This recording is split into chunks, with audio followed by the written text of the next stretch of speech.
Hello friends, welcome on ECMA classes. आज मैं CMA inter का पेपर नंबर 11 का इनडायरेक्ट टैक्सेशन का जो पेपर हुआ था दिसंबर 2021 का, उसका सजेस्टेड में MCQ दिया है, उसको डिस्कशन करने जा रहा हूँ। तो चलिए शुरू करते हैं। सबसे पहले क्वेश्चन नंबर फर्स्ट से, गुड GTA जो है रजिस्टर्ड है बट ITC क्लेम नहीं करता है।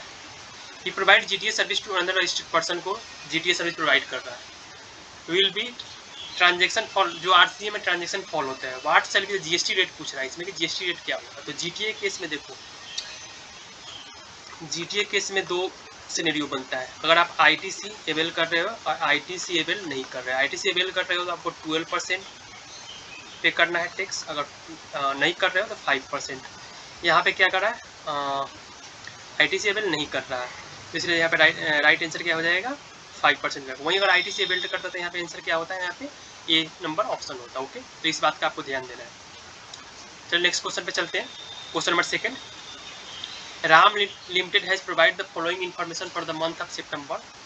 देखिए, एग्रीगेट टर्नओवर का जो है इंपॉर्टेंट क्वेश्चन, इसको स्टार मार्क्स लगा लीजिए, क्योंकि objective as well as subjective में भी ऐसे क्वेश्चन आते हैं, तो आपको अच्छे इसमें सिक्योर कर सकते हैं। हाँ, इसमें आपको इस बात का ध्यान रखना, इंक्लूड तो सब होगा, एक्सक्लूड क्या होगा इसका आपको ध्यान रखना है। तो inward supply under which the recipient are required to pay tax, RCA में जो जिसमें रिसिपेंट को टैक्स पे करना होता है वो इसमें एक्सक्लूड होगा, और GST जगह जो टैक्स पे करते हैं वो भी इसमें एक्सक्लूड होगा। चलिए शुरू करते हैं। Intra state outward supply of goods include होगा, plus intra state exempt supply वो भी इंक्लूड होगा टर्नओवर में। टर्नओवर एक्सपोर्ट हमने किया वो भी टर्नओवर में। Payment made for availing GTA service for, GTA service avail करते RCM के अंदर आता है, तो ये इंक्लूड नहीं होगा, यानी एक्सक्लूड होगा। तो इस यहाँ पे देखो 8 + 5 + 10 = 23, तो राइट आंसर 3 हो जाएगा। क्वेश्चन नंबर 3 पे आइए। ABC private limited has taken the consultancy service of engineer. Engineer जो है इससे कंसल्टेंसी सर्विस ले रहा है, USA का इंजीनियर है। इस केस में जो है आपसे पूछ रहा है who shall be liable to pay tax under the head. तो इसमें जो रिसिपेंट है, सर्विस रिसिपेंट है इंडियन, वो पे करेगा टैक्स, तो इसलिए इसका राइट आंसर क्या हो जाएगा, फर्स्ट हो जाएगा। ABC प्राइवेट लिमिटेड जो है वही पे करेगा टैक्स। चलिए क्वेश्चन नंबर 4 में आइए। जो MCD जो है GST TDS का पेमेंट नोटिफाई कब हुआ है, 14 नवंबर 2020। What is the maximum possible last date to issue TDS certificate. तो जिस समय जो नोटिफाई होता है ना, उसके नेक्स्ट मंथ से 15 डेट तक होना, नेक्स्ट मंथ के 15 तक। तो यहाँ पे अक्टूबर है तो उसका नेक्स्ट क्या हो जाएगा, नवंबर, उसके तो क्या हो जाएगा 15 नवंबर, इसलिए इसका राइट आंसर क्या हो जाएगा, 4th हो जाएगा। क्वेश्चन नंबर 5 पे आइए। ये जो है रजिस्ट्रेशन से रिलेटेड है, डीम्ड रजिस्ट्रेशन से। तो देखिए, where the physical verification was carried out, जब हमारा फिजिकल वेरिफिकेशन हो गया हो but registration is not granted, registration grant नहीं हुआ है, तो कब हम उसको डीम्ड रजिस्ट्रेशन मान लेंगे, तो जब हम फिजिकल वेरिफिकेशन हो गया है बट ग्रांट रजिस्ट्रेशन नहीं है, तो उसके विदिन अगर 30 डेज तक अगर आप रजिस्ट्रेशन ग्रांट नहीं हुआ, कोई मेमो भी इशू नहीं हुआ है कि किस रीजन से हमारा जो है रजिस्ट्रेशन जो है वो ग्रांट नहीं हो रहा है, इस केस में विदिन 30 डेज जब जिस दिन खत्म होगा उस दिन हम डीम टू रजिस्ट्रेशन मान लिया जाएगा हमें, इसलिए राइट आंसर 3 हो जाएगा। क्वेश्चन नंबर 6 पे आइए। GST law allow the concern person to apply the normal registration within, कोई भी नॉर्मल पर्सन है जिस दिन से वो लाइबल हो जाएगा रजिस्ट्रेशन, उसके 30 डेज, यहाँ पे आपको मान लो आपका टर्न नंबर क्राइटेरिया जो है वो फुलफिल हो जा रहा है, तो इसके 30 जिस दिन 30 डेज होगा उस दिन आपको लाइबल हो जाएगा रजिस्ट्रेशन के लिए। तो 30 day from the date of which become liable under GST। चलिए क्वेश्चन नंबर 7 पे आइए।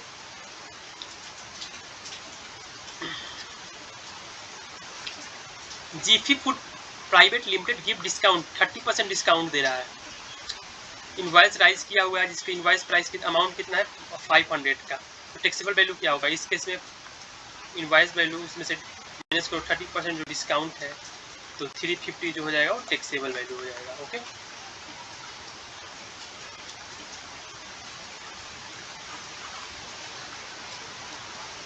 क्वेश्चन नंबर 8 में आइए। Which of the following activity shall be treated as negative list, schedule 3 जो होता है इसमें कौन सा इसमें एक्टिविटी है जो नेगेटिव लिस्ट में आएगा। देखिए, supply of warehouse goods before clearing of home consumption है, वो नेगेटिव लिस्ट में आएगा, इसलिए इसका राइट आंसर यहाँ पे सेकंड हो जाएगा।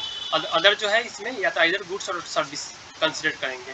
क्वेश्चन नंबर 9 में आइए, तो रोड एंड इंफ्रास्ट्रक्चर सेस इस लाइफ किस पे लगता है, तो motor split and high speed diesel जो अगर उसमें सेस लगता है। चलिए क्वेश्चन नंबर 10 पे आइए। क्वेश्चन नंबर 10 जो है ड्यूटी ड्रॉबैक से है, काफ़ी इंपॉर्टेंट है। एक बार मैं इसका प्रोविजन बता दूं कि सेक्शन 74 में जो क्या होता है, इस केस में अगर आप री एक्सपोर्ट करते हैं, यूज करके री एक्सपोर्ट करते हैं और बिजनेस यूज के लिए आपका है, तो उसमें देखिए क्या होता है। विदिन 3 मंथ करोगे 95% ड्रॉबैक मिलेगा, 3 to 6 month 85%, 6 to 9 month 75%, 9 to 12 70%, 12 to 15 65% और 15 to 18 60%। और मोर देन 80 मंथ हो गया तो आपको कुछ भी नील रेट मिलेगा, कुछ भी ड्यूटी ड्रॉबैक नहीं मिलेगा। यहाँ पे कितना मंथ हो रहा है, यहाँ पे हमारा 14 मंथ हो रहा है, तो यहाँ पे फॉल करता है 12 to 15 मंथ, इसलिए इसका राइट आंसर क्या हो जाएगा 65% हो जाएगा। क्वेश्चन नंबर 11 पे आइए, what is the maximum permissible amount of freight. Freight के लिए क्या होता है, तो देखिए फ्रेट में जो इन केस ऑफ किस एयर रूट में, एयर रूट के केस में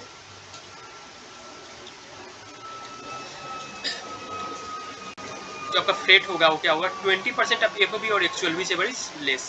यानी एक मान लो कि आप 1000 का 20% 200 और एक्चुअल आपने पे किया है 350, तो इन दोनों में लेस क्या है 200, तो वो आपका कंसीडर करेंगे। ओके, तो इस राइट आंसर का 4 हो जाएगा।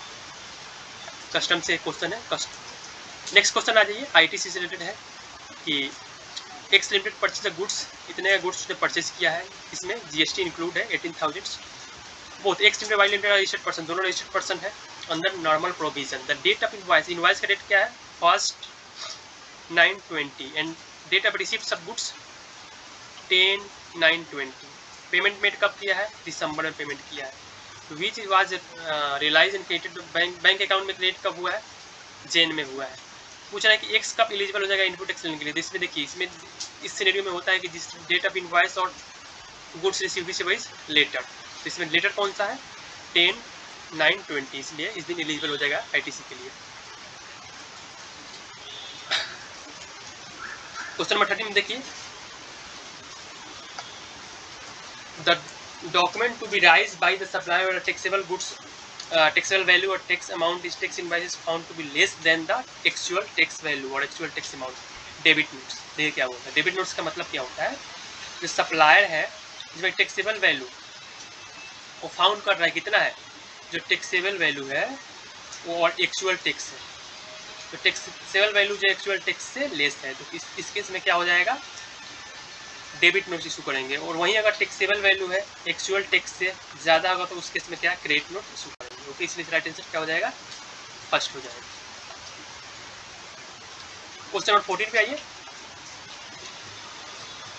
Ramani enterprises registered person granted a e-way bill generate a e-way bill कितना 3421 transport goods from the warehouse 1 to warehouse 2 से, जो गुड्स को ट्रांसपोर्ट कर रहा है कितना किलोमीटर 280 किलोमीटर। तो इस केस में देखिए आपको प्रोविजन क्या कहता है, अप टू 200 किलोमीटर होगा तो एक दिन के अंदर आपको ईवे बिल आपका वैलिड होगा, मोर देन 200 किया तो 2 डेज तक वैलिड होगा इस बिल का। यहाँ पे कितना है 280 है, इसलिए कितने दिन तक वैलिड होगा 2 डेज तक। एक्चुअली मैं यहाँ पास इसलिए कर रहा हूँ, पेपर आपके पास है, जितना जल्दी आप कवर कर लोगे उतना अच्छा होगा।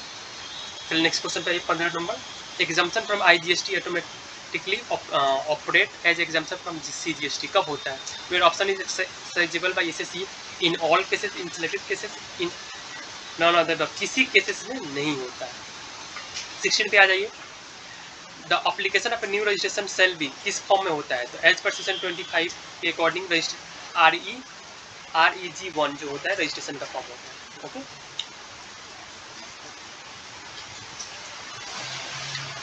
Question number 17, person liable to pay tax under ECO where ECO does not have both, उसका ई क्या हो जाता है electronic commerce operator, Amazon Flipkart has the physical presence as a well representative taxable territory. तो क्या होगा इस केस में, आप representative should be appoint mandatory who shall be liable to pay on behalf of E commerce operator के behalf पे कोई एक रिप्रेजेंटेटिव आपको अपॉइंट करना पड़ेगा। क्वेश्चन नंबर 18 पे आइए, under the custom act 1962 who is the person in charge in case vessel के केस में पर्सन इंचार्ज कौन होता है, मास्टर होता है, उसको मास्टर बोलते हैं। क्वेश्चन नंबर 90 पे आइए, service by a person by way of conduct of any dash is exempt from GST। Entertainment ceremony नहीं टैक्सेबल होता है। फेस्टिवल सेरेमनी, मैरिज सेरेमनी तीनों टैक्सेबल होगा। लास्ट में रिलीजियस कोई सेरेमनी आपने कंडक्ट करा तो आप क्या एग्जाम होता है। 20 में क्या करें, कंपनी का जो हेड ऑफिस है वो बेंगलुरु में है और 4 ब्रांचेज है वो डिफरेंट स्टेट में है। How many electronic cash leader will be, company है कितना होना चाहिए, तो कंपनी के पास कितने 5 होने चाहिए, लाइट 5 हो जाएगा। चलिए okay, thank you for watching my channel, thank you.